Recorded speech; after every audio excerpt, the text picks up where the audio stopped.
کۆمەڵانی خەڵکی زەحمەتکێش 26 ڕێبەندان ڕۆژی کۆمەڵەیە.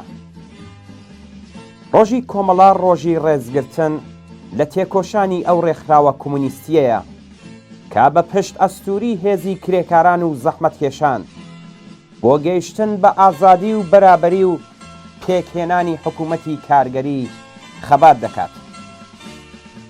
26 ڕێبەندان ڕۆژی کۆمەڵە ڕۆژی ڕێزگرتن لە تێکۆشانی هاوبەشی کۆمەڵە و کۆمەڵانی کرێکار و زەحمەتکێشی وشیاری کوردستانە بۆ وەدیهێنانی ئامانجە بەرزەکانی ئینسانی چەوساوە و زۆر لێکراو، بۆ دیفاع لە ماف و ئازادیە فەردی و کۆمەڵایەتیەکان، بۆ دیفاع لە مافی ژنانی زۆر لێکراو، بۆ دیفاع لە بەڕێوەچوون و گوزەرانی کۆمەڵانی هەژار و دەستەنگ، بۆ نەهێشتنی هەر چەشنەستەمێکی ملی و مەسهەبی و جنسی و بۆ بنیاتنانی کۆمەڵگایەکی سۆسیالیستیە.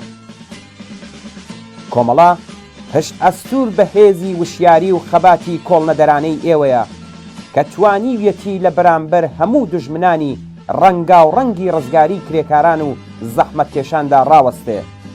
سەرچاوەی هێز و نفوزی کۆمەڵە و فیداکاری و شانازیەکانی پێشمەرگەی کۆمەڵە ئێوەن.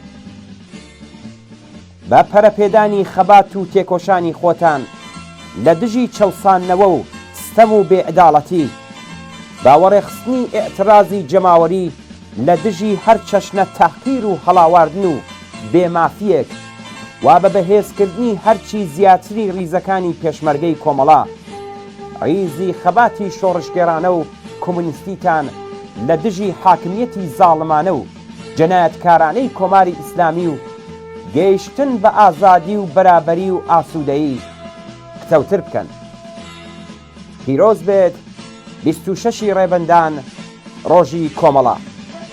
هەر شەکاوە بێت ئاڵای سووری کۆمەڵە.